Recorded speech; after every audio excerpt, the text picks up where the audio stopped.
Hi, and welcome to another episode of the Thoughtful Talent Show. I'm Jen Werner of Jen Werner Coaching. And I'm Chad Ahern of Talent Teams Consulting. And today we have two new guests to the show.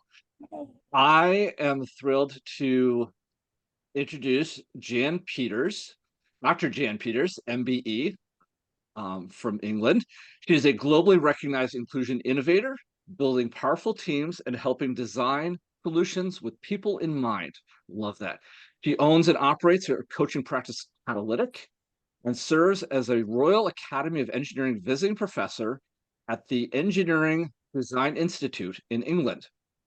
The primary focus of all of her work is shifting the conversation around diversity and inclusion in engineering and similar STEM fields. And she does that through a strengths lens. Certified as a Gallup Certified Strengths Coach in 2015, she's helped over 5,000 people connect with their strengths since 2011. She joins us from her home in Christchurch, England. Welcome, Jan. Thank you so much for joining us. Great to be Welcome, here. Jan. And it's my pleasure to introduce to you Maureen Rabotin, and she is the founding director of Effective Global Leadership. As someone who spent over 15 years guiding executives through transitions from manager to leadership roles and across different countries, Maureen has a deep understanding of the corporate environment. Her experience as a European product leader for a medical diagnostics multinational and Asian Pacific export director, it's given her a unique perspective on global business. After leaving the corporate world, she transitioned into a career as an intercultural training consultant, and then a global executive coach and certified mentor and coach supervisor.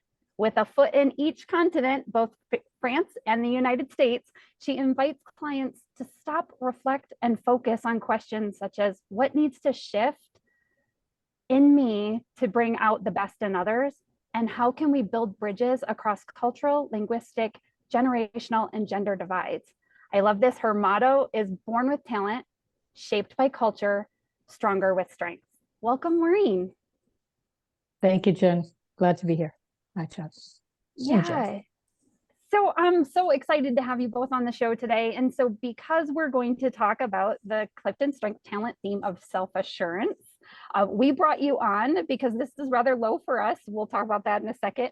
Maureen, where does this fall for you in your top 5? Number 2, right up there. Fantastic. And Jan, for you? It's my number 3. Awesome. All right. Well, so in this vein, Chad, where is it for you? It is number 19, so it is well outside my dominant themes, and that's why I'm so glad we have some experts here. Me too, because it's at 29 for me. So knowing that that's too low, that's pretty low for us. It's why we brought Jan and Maureen here to share with us all their great insights about how self-assurance has worked for them. But before we dive into that, Chad, do you want to read us the short description from Gallup? Yes. So to start us off, the Gallup defines this talent theme as follows. People exceptionally talented in the self-assurance theme feel confident in their ability to take risks and manage their own lives. They have an inner compass that gives them certainty in their decisions. So a really nice, very strong, this falls in the influencing domain for those of you that are starting to get used to the Gallup strengths. Jan is nice enough to already put it up on her screen as part of her little digital signature and post about, so you can see that it's one of our orange themes. Yep. I want to start us off, now that we kind of know what it means from the general description. What does this look like in your lives? And we'll get to sort of how it interacts with other themes in a second. So I want you to help our listeners understand this theme sort of on its own. Jan, I am going to come to you first with this. Can you tell me sort of how this shows up in your life, or maybe when you first started to experience it or understand it, and how that has sort of demonstrated itself with your interactions with others or in your work? What does it look like? Sure. When I first did CliftonStrengths and I got self-assurance, in fact, these orange themes, I was like, what does that mean? And it took me 6 months before I remembered my childhood family nickname of head office. And I went, oh. And it really chimed because I'd never really connected with, why am I called head office? Why my younger nickname was Contrary Mary? Because I would never take no. I wanted to do what I wanted to do. I had an inner drive, an inner will. And I think it's a theme that I never really even then connected with it deeply until someone I'd known for a long time came to work with me. And she just said, you're just so inspiring and so confident. You just have this thing about you. And I just go, and this is only about like 10 years ago. And I'd never really understood what self-assurance was, even though it's such an integral part of who I am. And it's this invisible thing that for me, it feels like others have seen it, known it, felt it. And I just bring this energy ball in and around everything I do, and this certainty. But maybe we'll talk later about the things that it's even more noticeable, I think, when you've had to become more aware of it. And Sure. it has helped me understand those moments in the past where I've caused discomfort in others, been surprised by a particular outcome that I hadn't expected. So it's easy to focus on the things that it's caused problems for me with, but actually knowing it and understanding it and feeling it and owning it is amazing. Yeah, awesome. Maureen, what resonates out of that, and how does it show up for you? What are the similarities? What are some of the differences? How does it show up in your life? Okay, well, just Jan said energy. I think this energy, this ball of energy, and I never really understood it.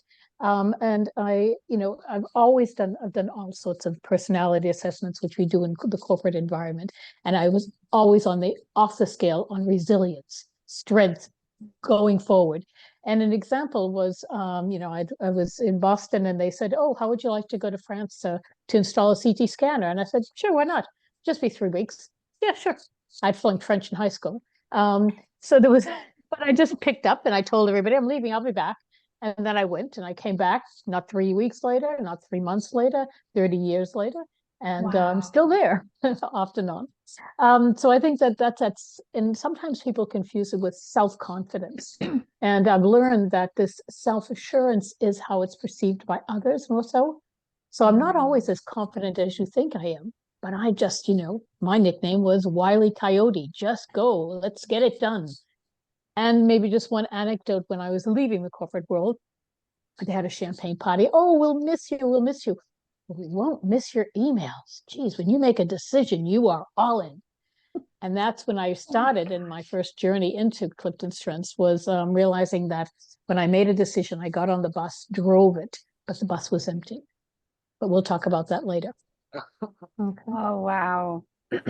So insightful to hear how both of you it's this energy behind it. And I love that about the influencing themes, because I think all of them have that ball of energy behind it. Jan, I was specifically stricken by your talking about that you didn't see it, you didn't know. And it reminds me of, like, my belief is that way too. It's like the nose on my face, like it's there all the time. I don't see it, but everyone else can around me. So yeah, I think that's really amazing. Excuse me. So if you don't mind, I'd like to dive us right into our next set of questions, which is around the ways our talent, specifically self-assurance, I know others like blend in and we can't really dice them out, but I want to keep it as much to self-assurance as we can, and start with the dark side, because we know every strength has greats and not so greats. So let's start with that dark side, because for others, when they're just starting out, just learning, they might not see the power of this theme and how it can help or hurt sometimes. So Jan, I'd like to start with you again, if you don't mind sharing with us some of those ways that maybe your self-assurance has tripped you up in the past. Yeah. So there's some of these are reflections, and I even come to connect with moments even now when something will just flash through my brain.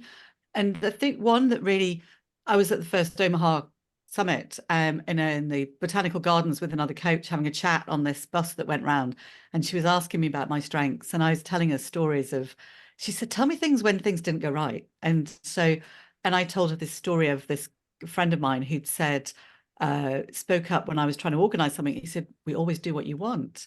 And I was like, I'm mortified. We don't always do what I want. And I've been cycling this around my head ever since, why I was so upset. But Irma said to me, he stabbed your strength. He stamped on it. And I describe it like, I'm sure other people have got nicer ways. I say it's like someone stamped on your ingrown toenail. And but you know, like, yeah, exactly. Yeah. Really deep inside, and it lasts. And it's not until you work it through and process it that you start understanding, oh yeah, they were probably right, actually. And it wasn't my self-assurance, I think, in that case, it was my activator that was the culprit. But self-assurance also can give you, I was chairing a board of trustees and excited and passionate about potential for one of our projects to go forward and become a real business, and offended someone really deeply by suggesting not inadvertently that they weren't doing a very good job, that they hadn't thought about this and this and this. And I just said, we need to do this. We need to do this. We need a paper. We need focus. We need a strategy. We can then get some funding. And I was seemingly so forceful and enthusiastic because this was the right thing to do. This was the saving project for the organization. And yeah, unfortunately, I never had the opportunity to then work out and have a strengths-based conversation. Why had this happened like it did? How could we move it from a conflict, an unhealthy conflict, to a healthy conflict point? And strengths gives us that language. So I think it's given us that language to help us reflect on those moments and then learn them. So, because sometimes if it goes dark, we don't always know that it's gone dark. Right. I definitely heard good. the sort of the negative impact there is the coming over the top, and sort of, you know, we've talked a little about this in other episodes of sort of bulldozing or steamrolling others with the, you know, I've already heard in your initial answers the energy this brings, and the willingness to just sort of jump in. You know, Maureen, you said, you know, going right to France, not a thought in the world. You just it'll work out. It'll you know, and so I'm really appreciating your thoughts here, Jan, around how this can be perceived by others as well.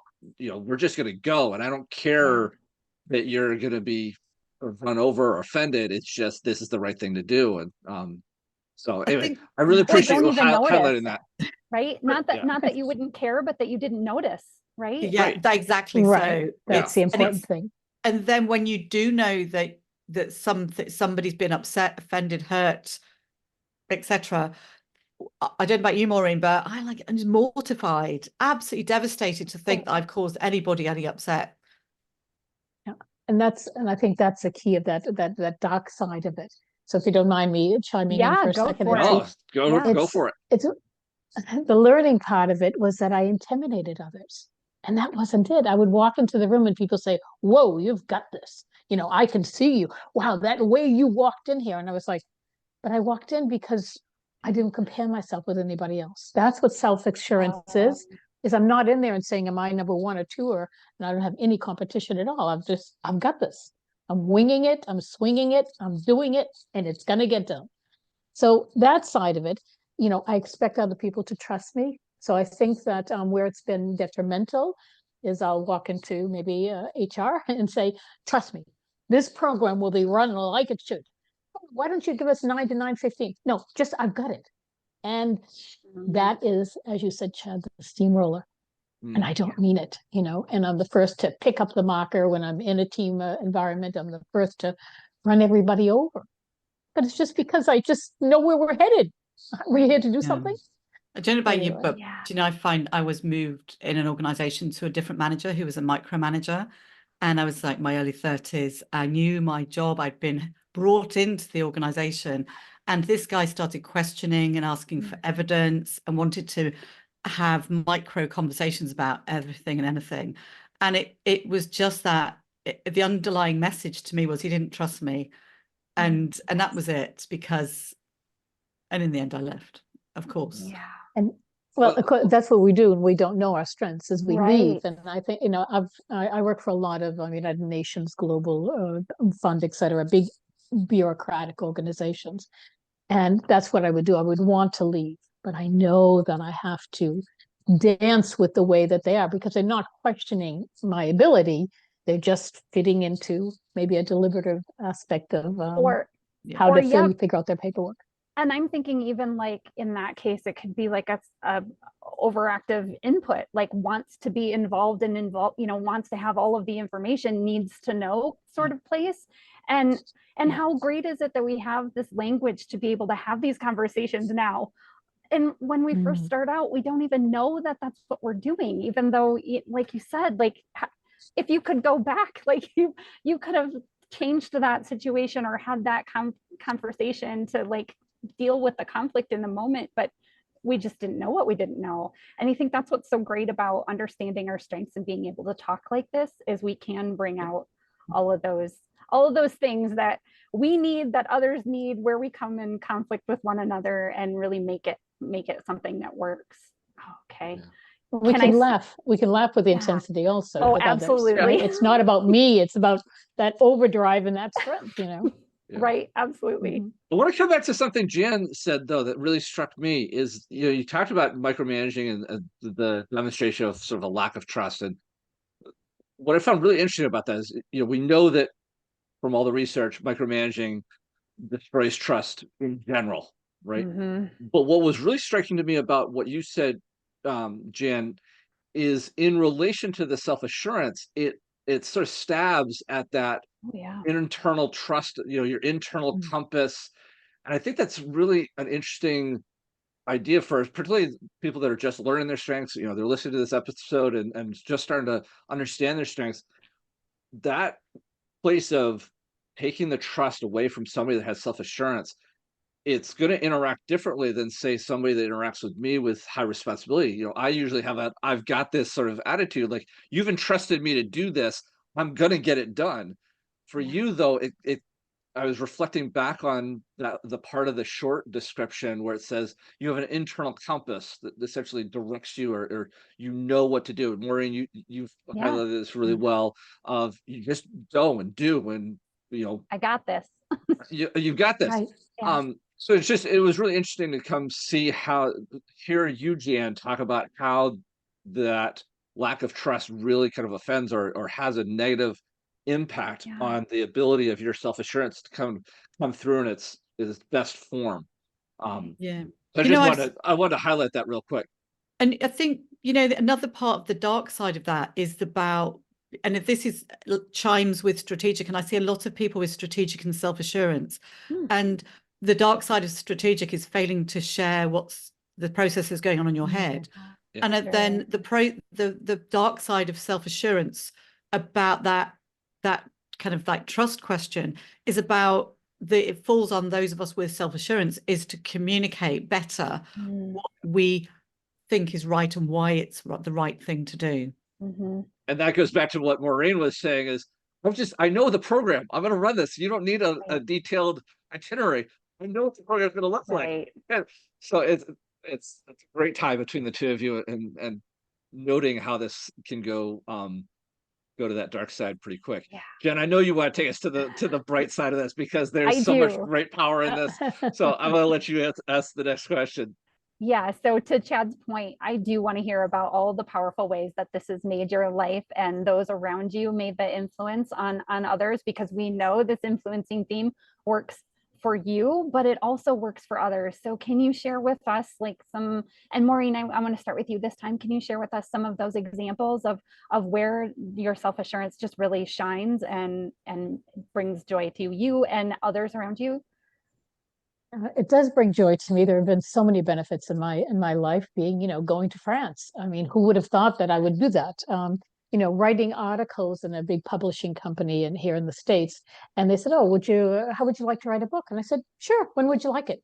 I wrote an article over the weekend. The book took 2 years and 3 edits. Oh, wow. So I'm just, there was an expression I even grew up, my mother would say, you bite off more than you can chew. But I just love chewing it up, and I know that I'll digest it. So I think the benefit there is that I take those risks. I calculate them as I'm going. I sort of bumbled and stumbled through life. I did a TED talk, and I said, I'll get this. And thank goodness I have other strengths like Maximizer, who reminds me to perfect what I'm doing. So again, the complementary strengths. So lots of benefits. And I'll just see what benefits have it been for you, Jen. Yeah, I think, it is that same thing that just let's do it, let's get moving. And of course, Activator comes with that too. But it's something I've noticed is things that other people have said to me is that you share your self-assurance with other people just by being within a group, talking to people. And it's almost like I'm a scientist, so there's an element called gallium, which is used in semiconductors, but it looks metallic and it's very, very soft. And when you rub it, it just leaves it sort of melts as you through the energy from the friction. And it's almost like you're leaving a little bit of it on other people. You're able to share it, and you can say to other people, "You've got this. You're really good. I believe in you." And that is, I think, there's nothing more joyful, is there, than being able to share something that you've just got that for you is cheap because it's just part of what you are, that you can give freely. And so I think in terms of doing coaching and workshops, the joy gets fed back into you, because self-assurance loves nothing more than being able to help other people. Never tell somebody with self-assurance to do something or say, you will come and help me now. Yeah, I need you here. It's actually for the other persons to take that kind of humble approach and say, I could do with a bit of help. Could you help me? And we will draw. I think everyone I've asked with self-assurance says, yeah, I'll drop out. If somebody asks me for help and they need my help, I'm there. And who would have thought it? Because it's got this image of this slightly arrogant, self-driven theme, but actually it's the opposite. Maureen, that's so interesting, because Maureen, you shared with me before the difference, like self-assurance is not self-confidence. Can you talk a little bit about that? It's a fine line, because I think that self-confidence is internal, so it emerges from you, whereas self-assurance is perceived by others. So it's more of a projection than a reality. I'm not always that self-confident. People say, "Oh, wow, you've got this." And I'm shivering and shaking inside. So I think that's one of the maybe not a warning, but for those who don't understand self-assurance, is that if you feel intimidated, ask that person, because I have no idea, I might be intimidated. Yeah. It's a natural power stance that I have. I didn't have to do that to learn it. Right. It was already in me. So great. That makes sense. Jen, what I'm finding really interesting about their responses here is that initially I had an understanding of this theme around being a bit more, it's an influencing theme, but I always sort of understood it as sort of an internal influencing theme, a way to influence yourself. And what I really appreciated about your response, Jan, was that yes, there's an internal confidence. Well, to Maureen's point, it can be a little bit of a projection, but that there is a readiness to get up and go, just dive into, bite off more than you can chew, and have no problem digesting that for self. But then, Jan, I think you really did a nice job there of highlighting that self-assurance can be projected out, that you can externally share it. That gallium metaphor was wonderful. I think that's a great thing, that you can essentially let people borrow your confidence. And I think that's really a really good awareness for people to have, that this is both internal, but it can be an outwardly influencing theme as well. And so just for people get well wrapped up on that internal compass part of the description, also think about how this can be a compass for others, and how you can share that assurance that everything's going to be okay attitude with others. So anyway, I love the balance. My harmony is liking the balance of both internal and external. Yeah. Well, I think the external side, I mean, because I was in the radiology medical diagnostics, and it's titanium. It's that, reinforced steel. So that's what it comes across as. But I like the idea that it's actually rubbing off and giving that gallium, leaving dust, gold dust behind us somehow, which makes it poetic.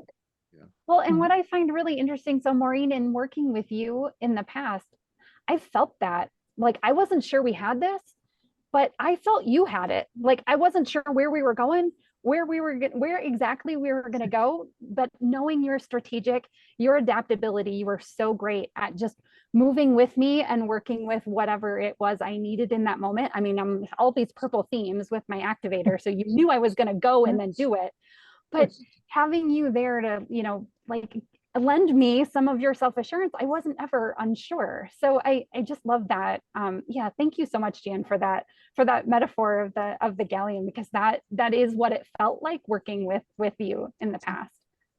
Yeah. And Jen, let me just add, because it was fabulous what we were doing together, because it was a complementarity of these strengths. Absolutely. I knew that your deliberative responsibility would follow through, so I could just say, I've got this. Here you go. Yep. And you would do it. And so we sometimes underestimate that, and then the language of strengths. Sure. And I think that's what it was fun working together. Yeah. Oh, and also that we tend to think that if we're opposites that we might not get along, but sometimes those are the best relationships to have, right? Exactly. I think that's always exactly. the case. Do you ever? Sorry, do you just ever, one thing. Oh, sorry. Yes. No, just one thing, but I have worked, co-facilitated, and with somebody with my similar strengths, and we're both out front, and we're tripping over each other. So again, reminding yourself that the complementarity is essential. Go ahead, Jen. Yeah. Well, I think one of the in London we do these strengths meetups at the Gallup office a couple of times a year. And one time we were talking about our spouses and or partners, whichever. And it was really interesting how many people had a significant other whose top 5 broadly was their partner's bottom 5. And it's fascinating. So I think I've been heard to say more than once that who needs blue themes, because you can see that there's like none there. And I do have 3 that come in quite closely, but I've got my business colleague has got all the blue themes in her top 10, and my husband's got, I don't know, 4 or 5 in his top 10 and leads with developer.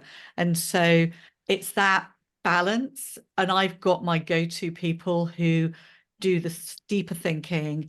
I go to these people and say, because I will be worrying about upsetting people because I've done it before unintentionally. So I will go and ask them questions. What can I say? How do I get out of this? Somebody hasn't paid me. I'm feeling awkward about it. And both of these people with all these blue themes go, well, just phone them up and say, I've just noticed that your invoice is late. And I'm like, really? Oh, is it that easy? And so it's curious that, you'd think that people with orange themes would just be out there. I know the right thing to do. You've not paid me. You need to pay me. And I get emotionally in turmoil about how do I ask for it? And yet I find these people with these so many blue themes are really unemotional about it. And I think that when you start thinking about how do you manage the orangeness and self-assurance is understanding that they come as a bundle of energy, of emotion, and that can also pull us over to this down the dark side, the sort of basement, sort of like darker kind of being not productive for us. And so what we need to do is have that clarity of thought about it and take away that emotion and energy and calm down and go, what do I want to get out of this? Be much more pragmatic. And it's big learning points, I think. Well, I'm loving this. I'm loving this discussion so about shared themes and theme dynamics. We're talking a little bit about sort of the power of 2. What do we find in other people? I'd like to bring this back to the 2 of you and thinking about your self-assurance and your own themes a little bit. We've done already a very nice exploration of the theme kind of on its own. Now I do want to bring in those other themes that you have within yourselves as we think about helping others with self-assurance. Jen and I've put this podcast together to hopefully inform other people that are, getting to know their themes or want to know them a little bit deeper. Are there themes that you commonly pair with your self-assurance within yourselves? Themes that you pair with your self-assurance to kind of get even more boost or bigger energy out of it, or just help enhance its contribution to your work or the team that you're helping. what theme dynamics are showing up for each of you? And Maureen, I'd like to come to you first with this, and then Jan, obviously I want to come to you. You've already started to highlight some wonderful themes within yourself as well as some others. But Maureen, for you, what themes do you go to help get more out of this? I think what I love and within my top 5 would be adaptability and self-assurance. So I've got this, but I'm always maneuvering around the obstacles and adapting to the situation. So even though it looks like that I could almost be arrogant or intimidating, I'm adapting at the same time. I think that's important, and I really rely, and I always often say my top 5 I use so naturally without thinking, that I need to make conscious choices. So my maximizer number 6 is fabulous because I'm winging it, but I want to get it right. So those 2 are really important for me. Great. Excellent. Okay. Nice. And Jan, which themes do you tend to bring to your self-assurance party? I think, Likewise. well, all of them, but I think the one I think's really important is the communication about helping me to understand and make sure that, communication has taken place. George Bernard Shaw, I think, said the problem with communication is the illusion that it's taken place. And it's about that checking in with other people. It's about making sure that my inner drive and mindset to make something happen, to get a good outcome, is actually aligning better with other people. So I've, as we grow older, we learn about other people, and it's that asking the right questions, checking in with deliberative. And I'm off on this road trip, and I just wondered if there's anything you think I should take along with me, or do you want to come? Actually, because I don't like doing things on my own, because communication, but with self-assurance, all the orange themes, like other people, we're not, I find, solo workers. But so I think communication for sure is the one that is I'm learning, and more I do book groups and read things like Humble Inquiry. I don't know if we're going to talk about books and things to read later, but I found that reading in book groups is a great way to really hone that level of communication, listening better, asking greater questions. And one of my favorites is about Humble Inquiry, and it really pulls communication and self-assurance together into this really kind of like tight mesh of productivity, because it allows me to say, and this is a phrase my dad used all the time, tell me I'm curious. Usually when I've done something completely wrong and naughty, tell me I'm curious, why did you do that? And it's just the most powerful question ever. Or tell me, what do you think the answer is? Because it's about, I know what the answer is, but I'm interested in your view of it. So that, I think, for me, is the most powerful combination I've got. But having that drive, but being able to plan and bring all those executing themes with them, that's useful too, because we're all of them. Yeah, right. No, I'm not taking away from anything.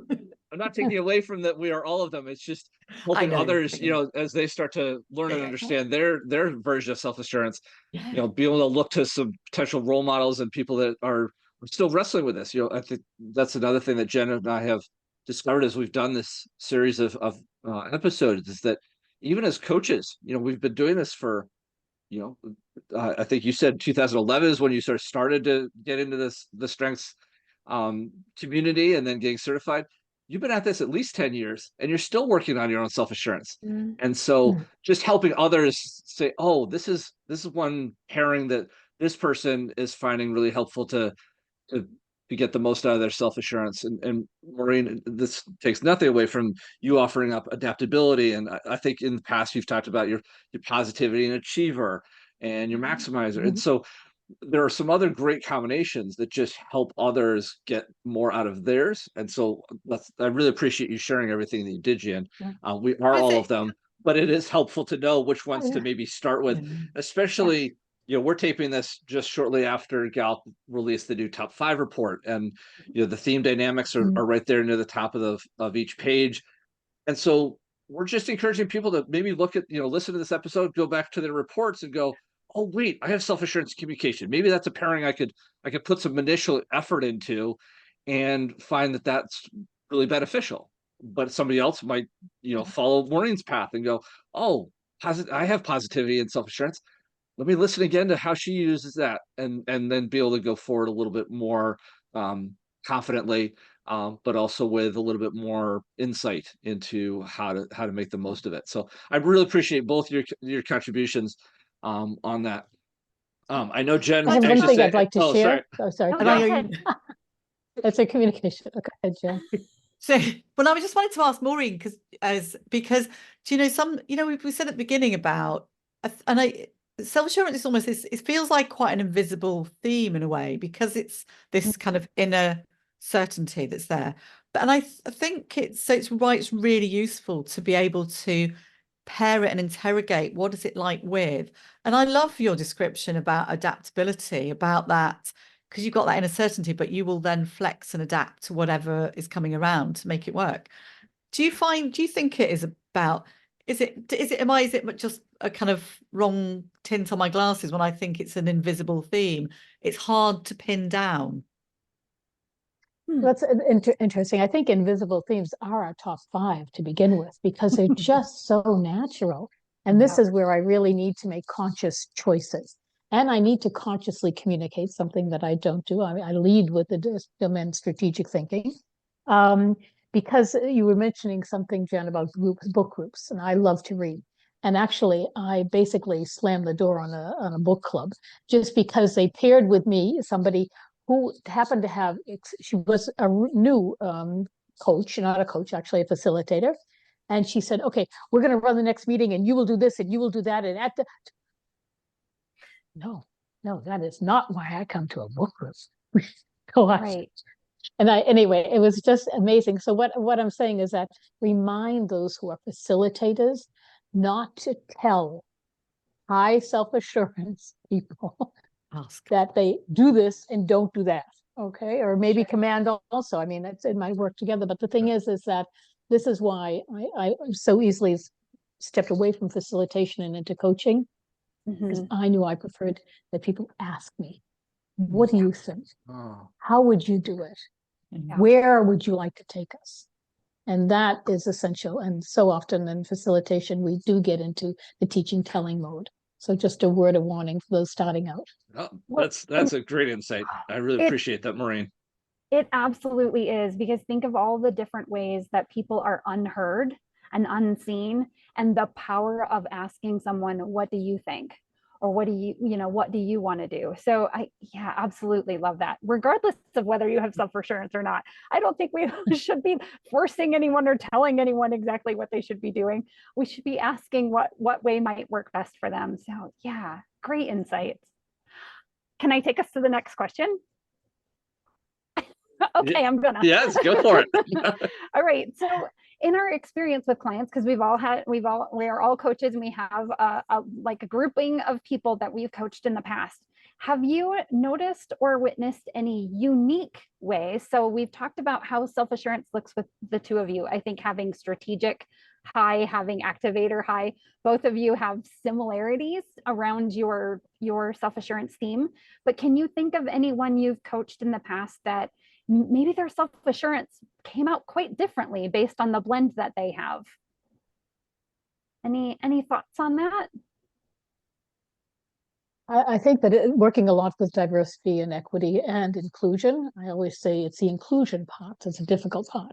So including somebody with self-assurance needs to be a conscious choice, because they can, as I've been accused of, reading the room, owning the room, and sometimes maybe taking the oxygen out of the room because I'm so sure what's happening. Invite self-assurance people without labeling them, but asking them, calling them in and not calling them out.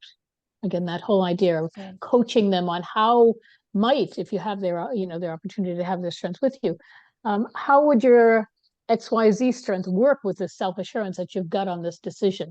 Or who else would like to contribute, without accusing them of being, stealing the show. That makes sense. Yeah, it does. Yeah, absolutely. I love that. I love that, calling them in, not calling them out. I think that's really great.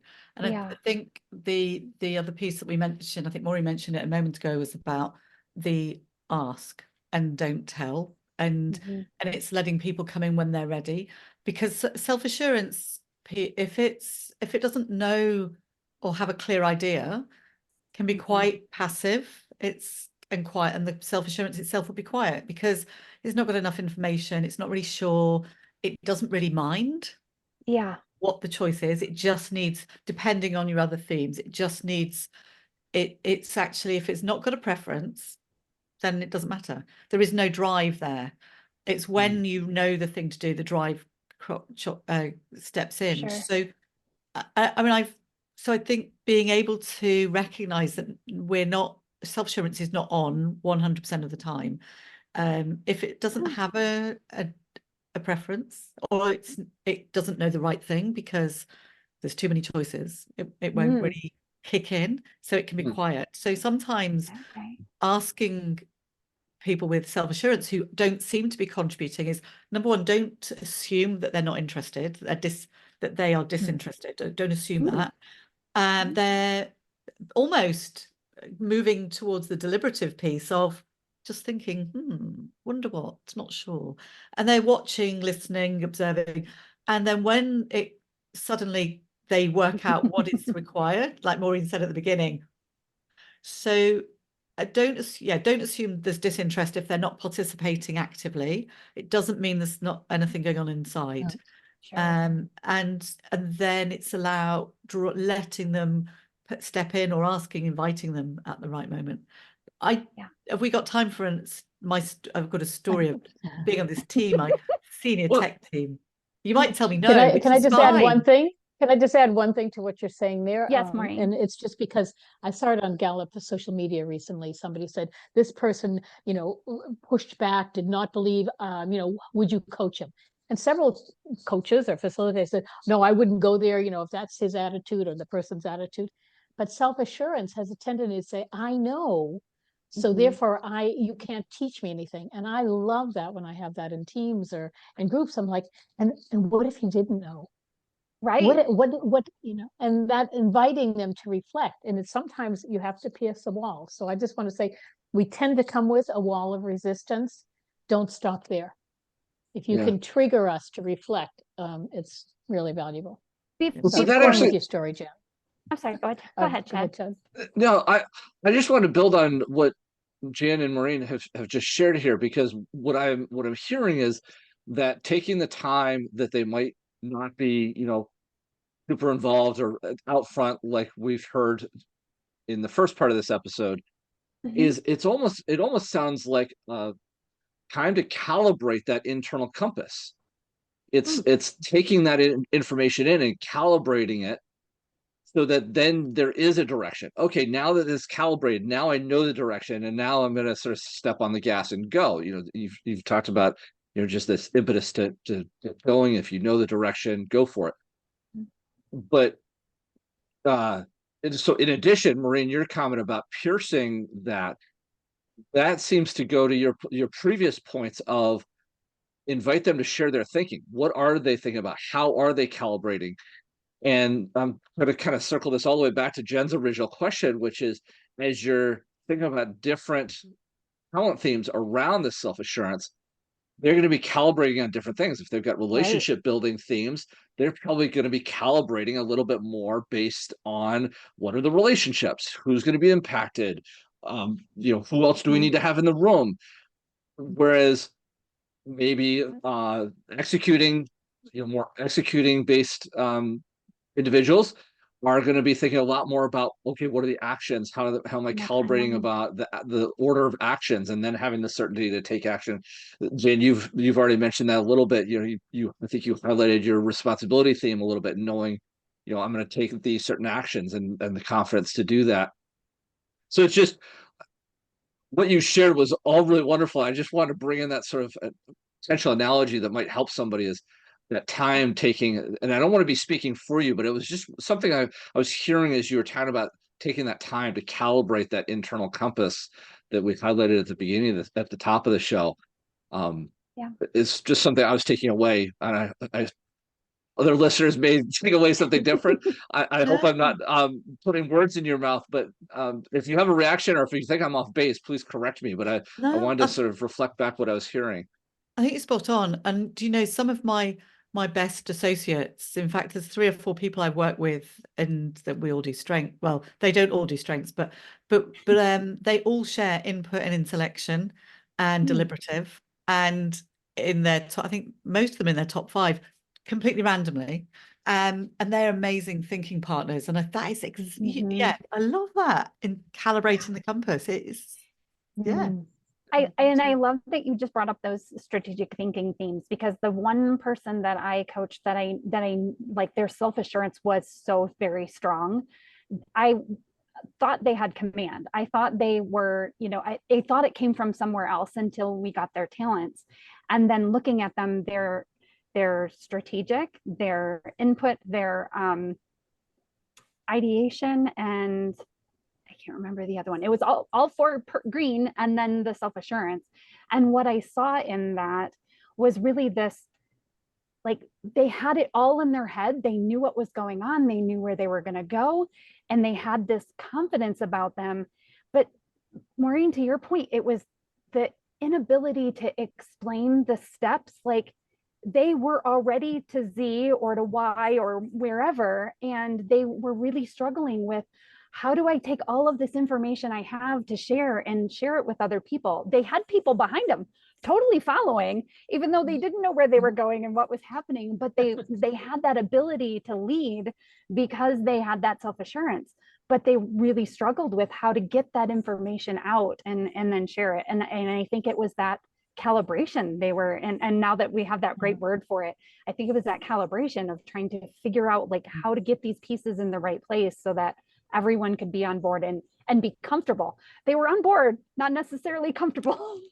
But, yeah, don't you love that? They're following more than. Go ahead, sorry, Jen. right.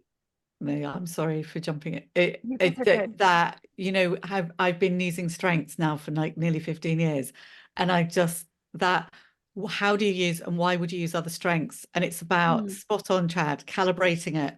It's about getting that information. My inputs in bottom half, but it's that fact finding piece, because if you don't know, I love it. You can learn that. And for anyone who's is quite new to it, there is no point where you say, I know everything. right. I've had every realization. There's moments all the time.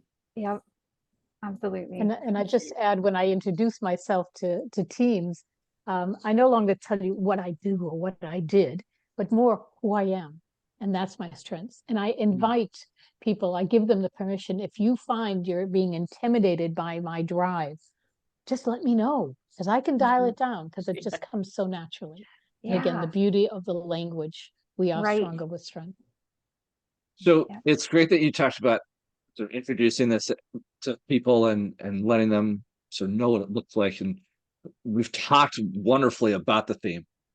I am curious if there is an image or maybe a song or something that you would use to maybe introduce just as like an initial nugget to give to somebody to help them start to understand self-assurance. Is there an image that you like to go to? Is there a pop culture reference?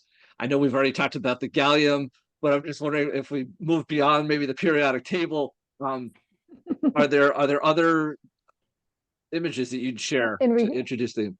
And reflection, I know why. As a child, I was really impressed with the Superwoman.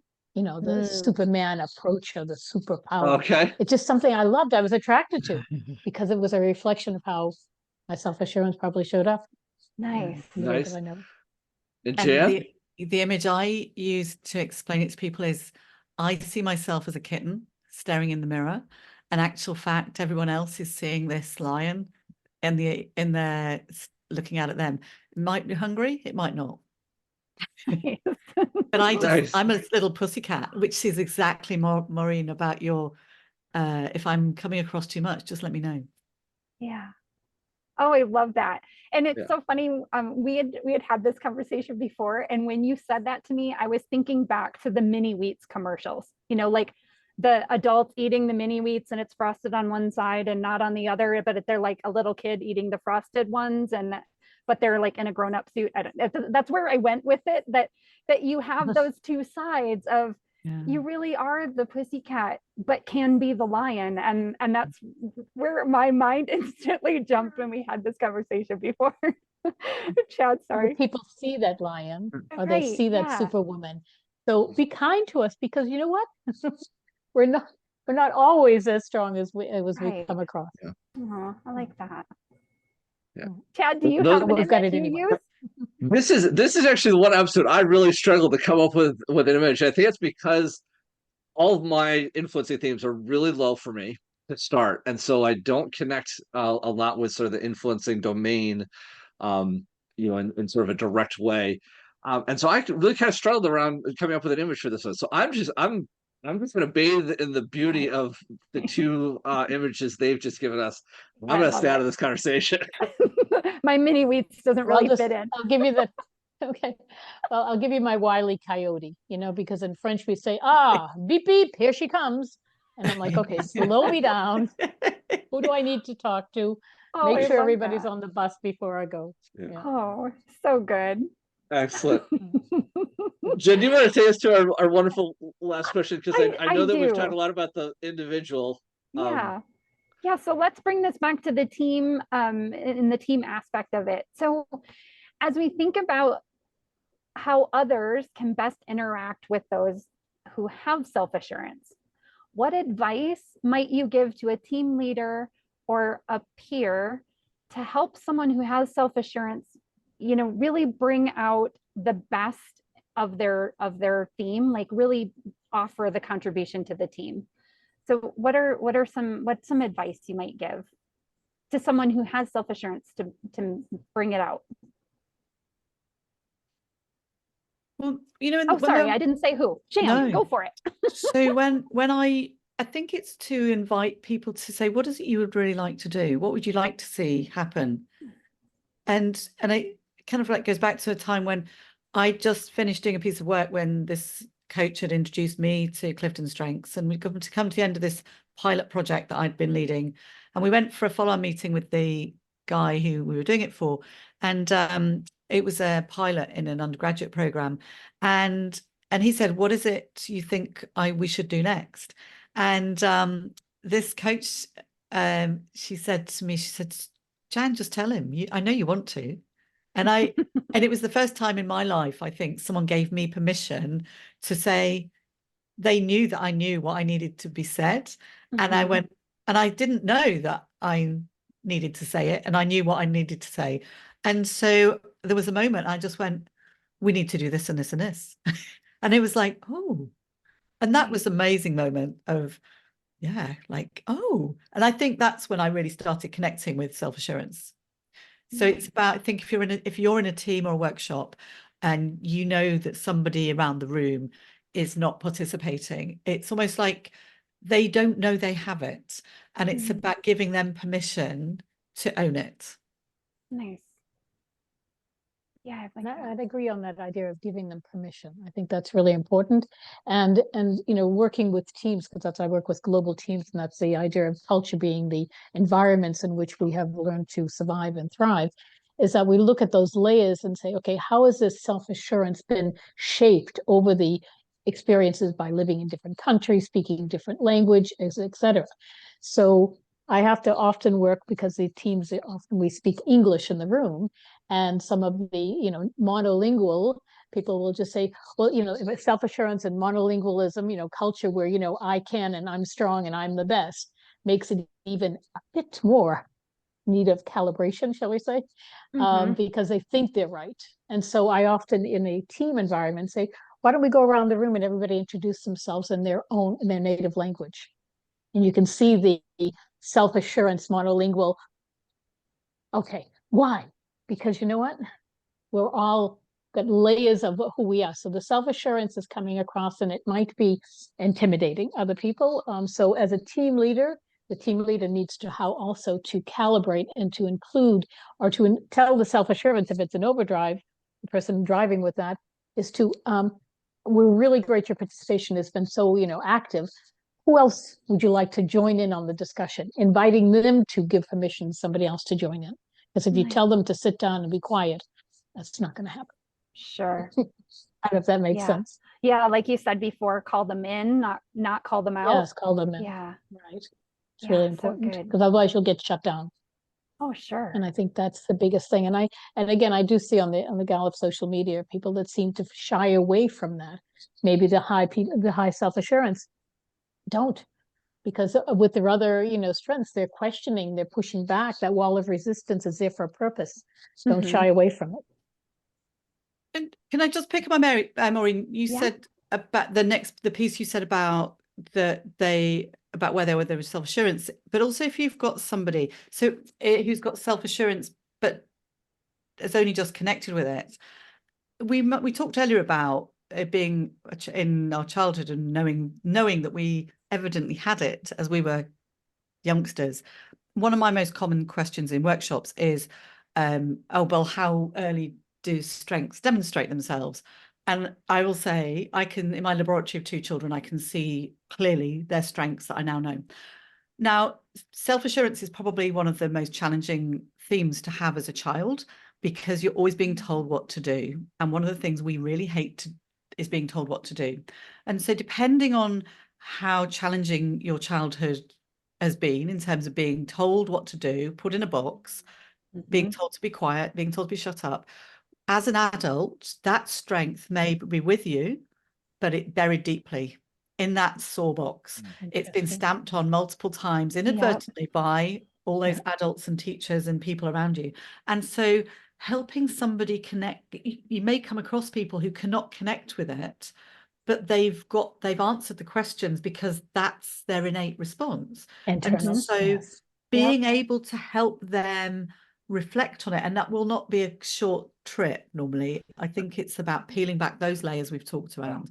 So it's helping them really to go through those learnings, those experiences over the year and year and year.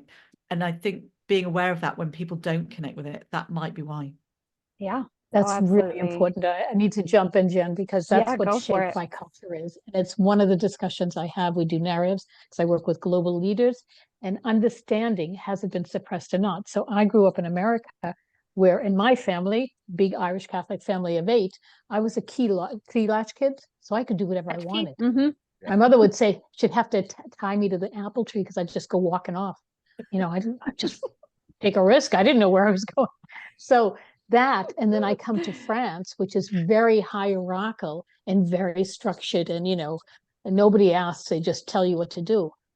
And my emotional reaction of being an expat and being in an environment like that was also complicated. So yes, and that's why the important, and we do leadership programs, is looking at the strengths as a language and peeling away the layers of what has shaped me, because every person wants to survive and thrive. Yeah. Beautiful.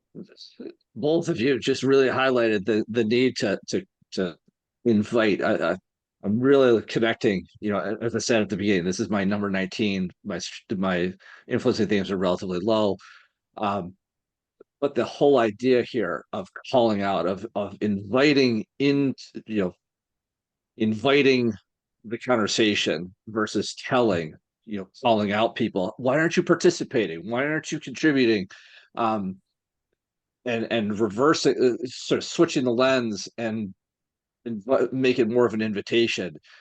Yeah. I'm just really connecting with that, and I really appreciate that highlight, because I think one of the things I was going to mention earlier, we were talking about how this looks in other people, is I've only had, out of the, say, 500 people I have record of, I only have 12 of them that even have self-assurance in their top 5. And so it's a relatively, I don't know what full stats on it, but for me, it's a relatively it's not a very frequent theme to come across. And so when you do come across it in people like Maureen and Jan, it's important to know that it's got to be an invitation. It can't be a calling them out. It's got to be that invitation piece. And so, it's just something I really wanted to highlight and repeat, because I think it's so worth remembering as people listen to this, that is the way to interact with people that have this self-assurance. Those with us responsibility, oftentimes don't mind being told what to do or being called out, be Right. like, hey, you've got this to do. That's great. I'm on that. But self-assurance here, it's got to be the invitation. So thank you very much for highlighting that fact. It really is the invitation, because otherwise, once you tell me that I have to, should, I always say I don't do should, woulda, coulda. You don't tell me what to do. Otherwise I have an allergic reaction. Yeah. And that's when things start to degenerate. Yeah. Mm. So as Jen posed the initial question, for team leaders that are listening to this and have people with self-assurance on their team, they'll call them out, call them into the conversation. So Right. yeah. And be careful with that micromanaging, because we just heard it both from Jan and Maureen. They don't want to be told what to do. Invite them into the conversation about what needs to be done. Yeah. Yeah. I think it's also it's that appreciation from those of us with self-assurance is actually what is the motivation behind all those questions. Right. It's two ways, isn't it? Two-way street. Right. And you mentioned it, Jen, too, and I'll go back to it just because it's that labeling thing too. As facilitators, coaches going in and seeing the team, do not draw any conclusions. Don't, just because they have self-assurance, or, again, we know that, but it needs to be repeated often. These are not labels. Correct. Yeah, definitely agree with that. Mm-hmm. We've spent an almost wonderful, I mean, it's been an hour. It's been an amazing hour. It's flown by. To wrap us up, though, I'd like to, in the coaching tradition, invite our participants to help us wrap up the show. And so I'd like to invite both Maureen and Jan to offer maybe 1, 2, 3 key points. And maybe if we can keep these as quick bullet points for people to quickly take away. Are there some key points you need to like to reiterate from this episode, or something that we might not have touched on but you think is super key to this self-assurance theme? Jan, I'd like to come to you first, and then we'll wrap with Maureen, and then Jen and I'll wish our listeners some information about how to get a hold of you. So Jan, how would you wrap us up? What are your two or three key takeaways? For me, self-assurance is people don't know they have it. So being aware that somebody doesn't know how they come across is a way to connect with them. But once you can connect and understand and help them understand what they bring to the group, it can be shared amongst everybody. And I think for me, it's about ask, don't tell. And I think also self-assurance needs other themes. And so being able to share the love and be generous with yours, but also people with self-assurance, in my humble estimation, are incredibly generous with their self-assurance. Nice. Wonderful. Great points to take away. Maureen, what are yours? I just add, if you're feeling intimidated with somebody with high self-assurance, no, there's a person beneath all of that. Help them to open up, help them to remove the shield. My high resilience for years now, I understand it's been that self-assurance, and have fun. Follow them on their compass, on their wrists, on their travels, on their, people look at me and say, well, where are you going to live? Or what?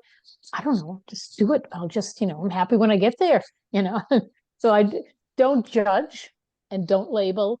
Be curious as facilitators, as coaches, and as team members and team leaders. The curiosity is the beauty of strengths. Excellent. Wonderful points to wrap us all up. Great. I really want to thank you very much for contributing everything you've shared today. As Jen and I highlighted at the top of the show, this is not a high theme for either one of us. So we've definitely learned a lot. I hope our listeners are as grateful as we are for everything that you've shared. Yeah, we absolutely love the vulnerability. Yeah, go ahead. Oh. Okay, no, just on that labeling is because you mentioned earlier, where is it in the Gallup's data? And I think I was upset to learn that not many women have this. And I said, wow, I mean, why not? Am I too masculine? Am I too this? So don't label. Again, I go back to that, because it may not be as frequent, but it's all things are good. This was so good. And you both opened up and shared with us some of those vulnerable places where self-assurance has been offended in the past, has been stabbed, so we want to just thank you and celebrate you and your self-assurance. Thanks for sharing it with us and our audience in this time. Like, we've learned so much. I think I could speak for both of us and say we've learned so much, and so appreciate both of you. Yeah. So if you are listeners, if you've liked this episode, we encourage you to leave us a comment, a review, engage in the conversation, offer up other thoughts. We also encourage you to click the subscribe button and on whatever platform you listen to us. And you can find us on either Acast or on Jen and I's respective YouTube channels. We really hope you come and engage with us there. Absolutely. And if you want to get in touch with any of us, you can find our show, all of our contact information, including Maureen and Jan's, in the show notes. So until next time, I'm Chad Ahern of Talent Teams Consulting, encouraging you to keep playing to your strengths. And I'm Jen Werner of Jen Werner Coaching, encouraging you to be uniquely you.